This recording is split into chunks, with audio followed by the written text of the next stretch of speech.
Assalamualaikum warahmatullahi wabarakatuh. Selamat pagi sahabat sehat Magis. Jumpa lagi dalam acara podcast Cerdas.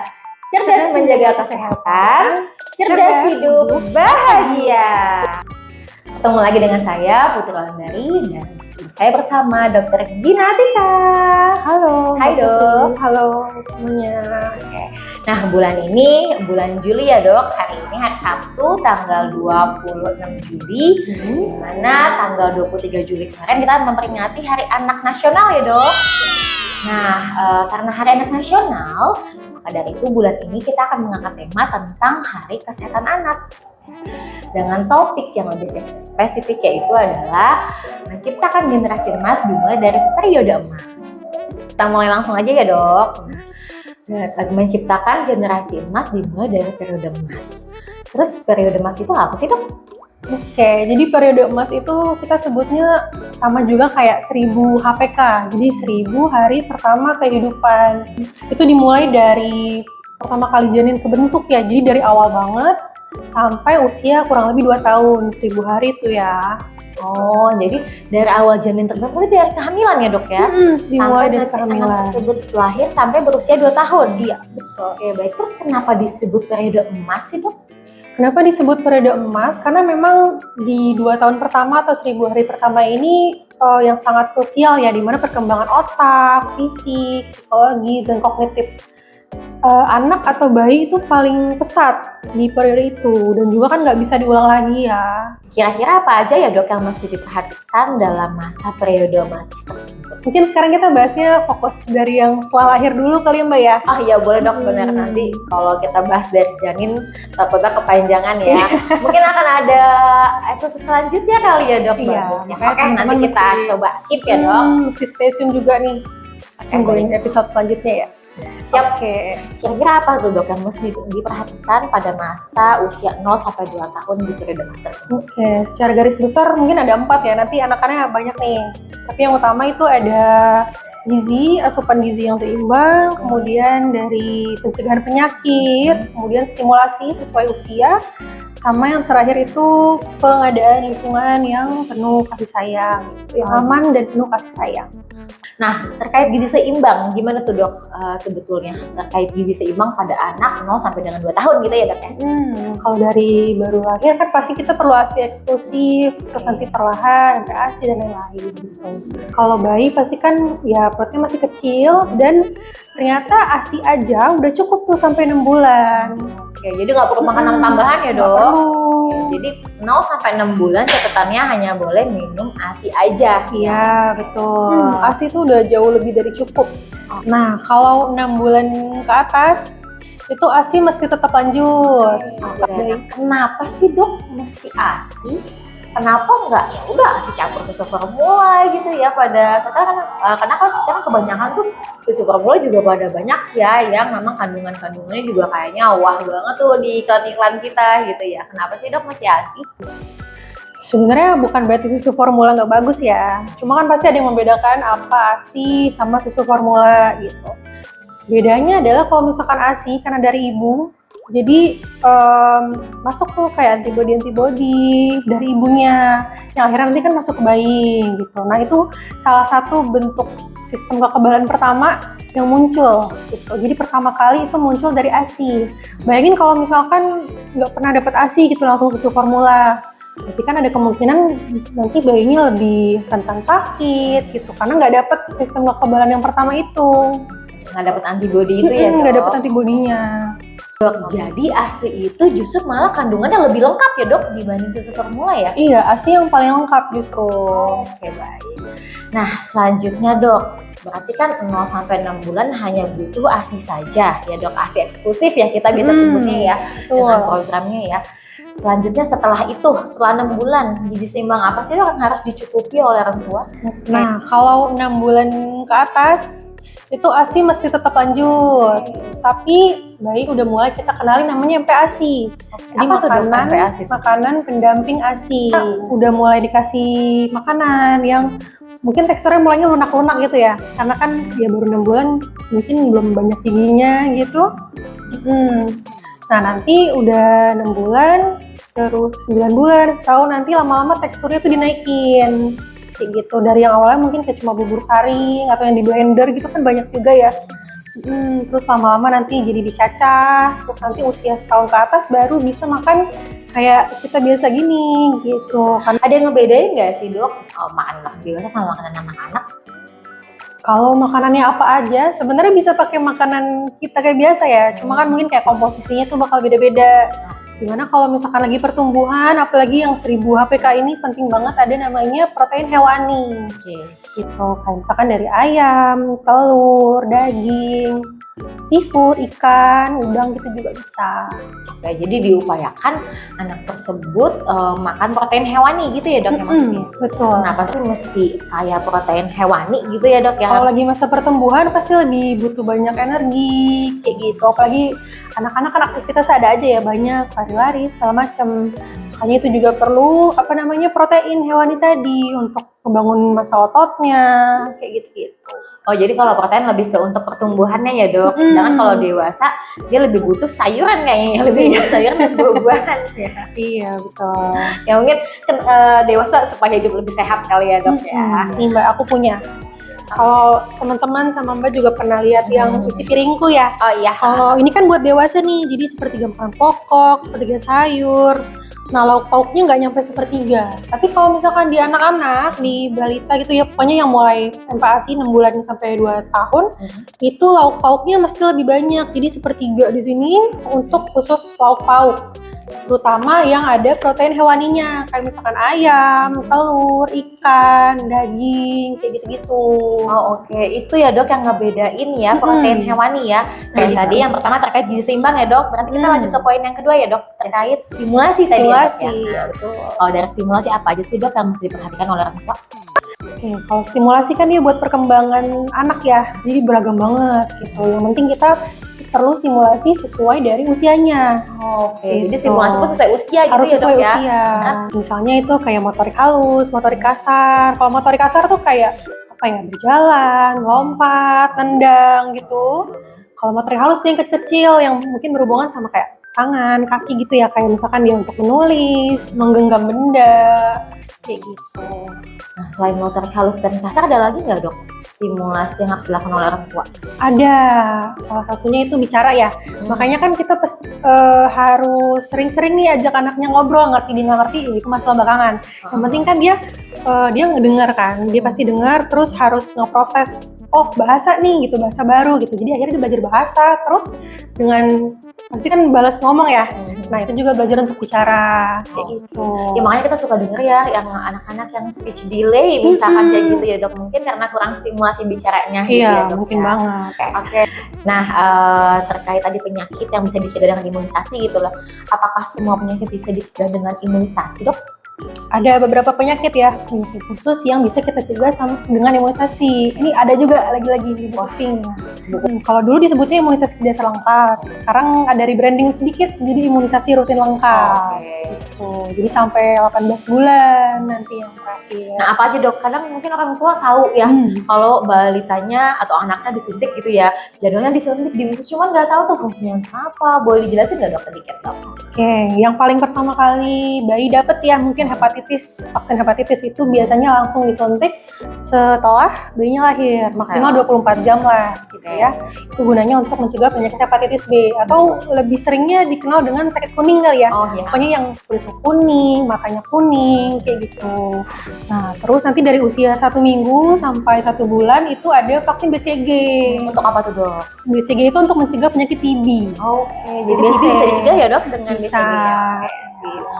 Apalagi itu endemi banget ya di Indonesia ya. Kita kan negara endemi TB ya soalnya. Betul. Gitu.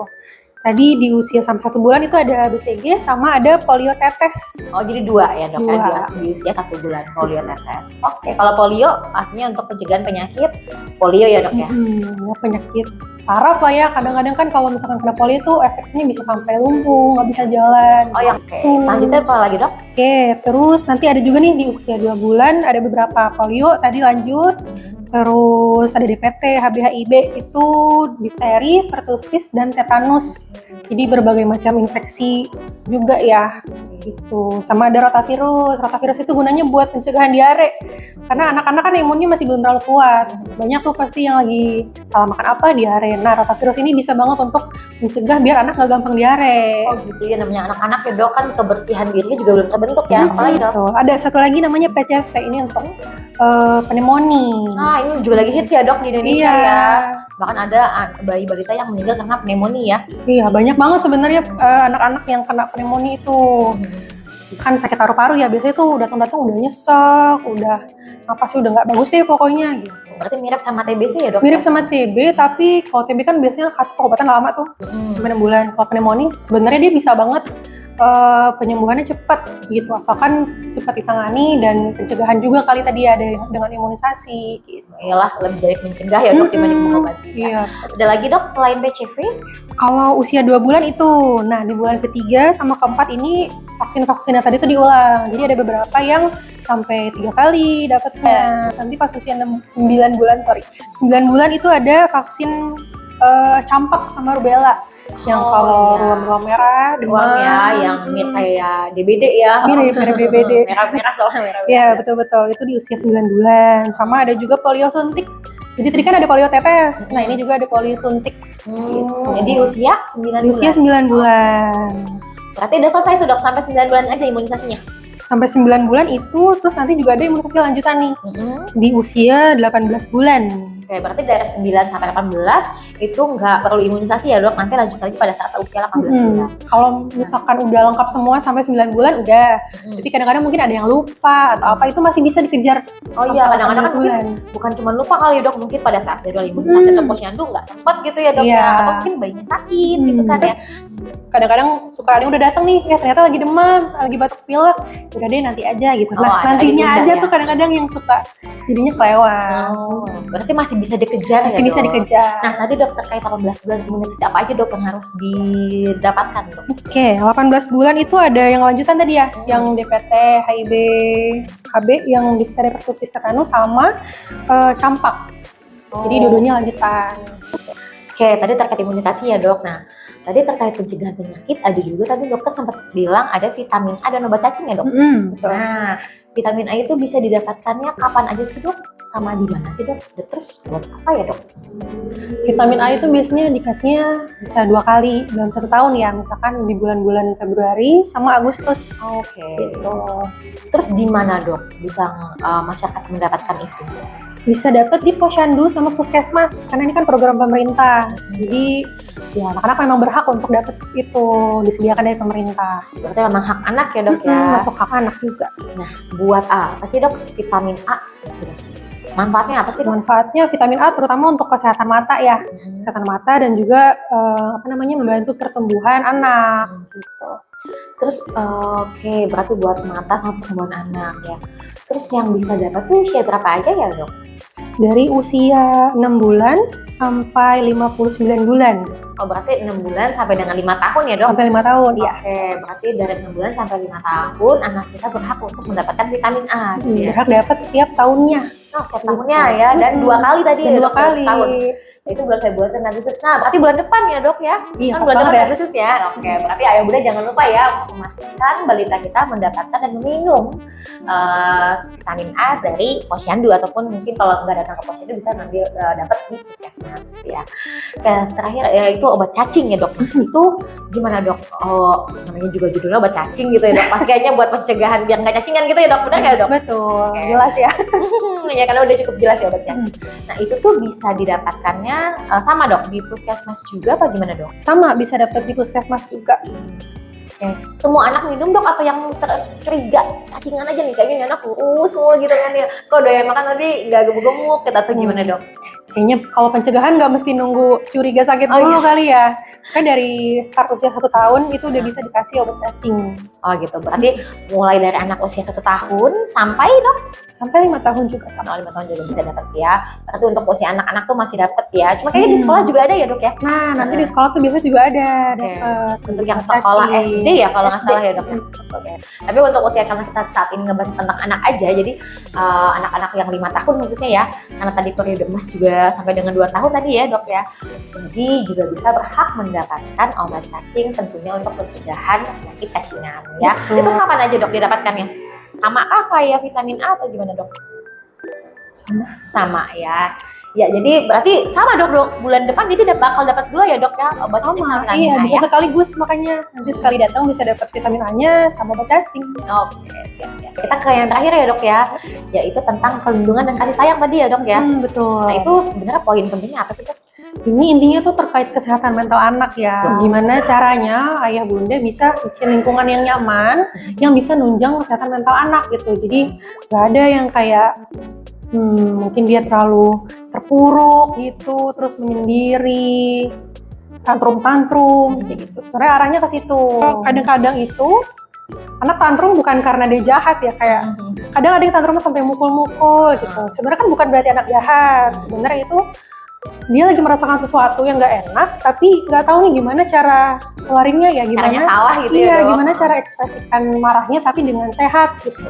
Makanya itu yang bikin penting banget untuk ngajarin. Jadi gimana caranya anak-anak bisa punya emosi, tapi ekspresinya itu sehat, nggak merugikan dia sendiri dan juga nggak ngerugiin orang lain di sekitarnya gitu. Oke, berarti ini pentingnya adalah orang tua harus jadi role model ya dok. Betul, sebetulnya ya. iya, jadi Orang tua harus jadi contoh role ya. model dulu nih, ngasih contoh ya gimana sih. Jangan sampai nanti orang tua ngasih tau marah tuh begini tapi orang tuanya nggak nyontohin seperti itu gitu kan ya. Karena pasti anak itu akan mencontoh gitu ya dok. Nah, kita akan membahas ke topik isu nih dok. Sekarang isu-isu atau masalah pada anak ya.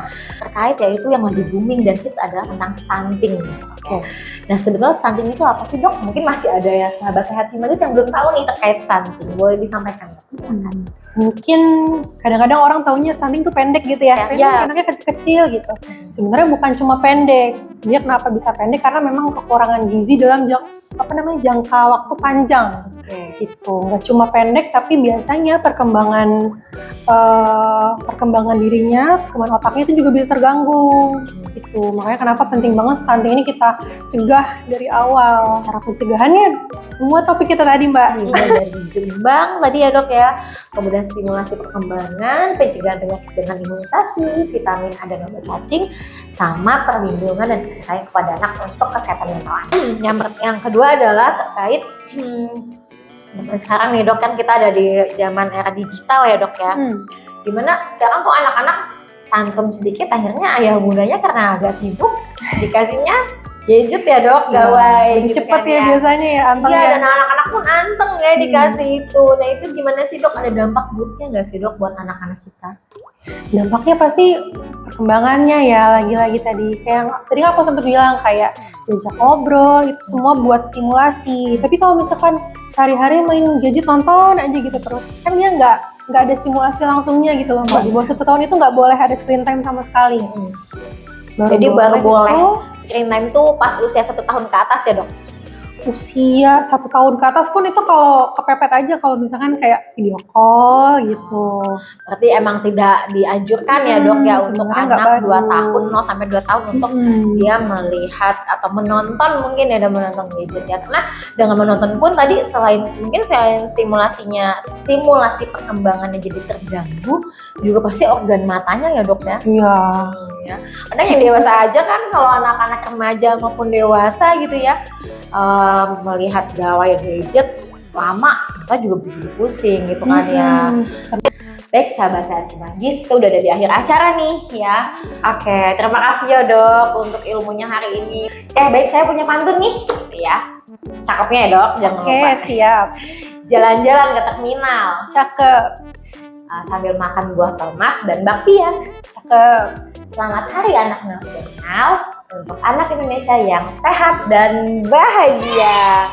Podcast cerdas menjaga kesehatan, cerdas hidup bahagia. Jangan lupa bulan depan kita akan ada podcast cerdas selanjutnya, tentunya dengan tema-tema yang menarik setiap bulannya ya. Jadi untuk mendukung kegiatan podcast cerdas ini, jangan lupa like, komen, dan subscribe-nya ya di channel-channel YouTube maupun Instagram Puskesmas kami ya. Baik, akhir kata saya Putri Wulandari dan Saya Dr. Gina. kami pamit undur diri. Sampai jumpa lagi. Assalamualaikum warahmatullahi wabarakatuh.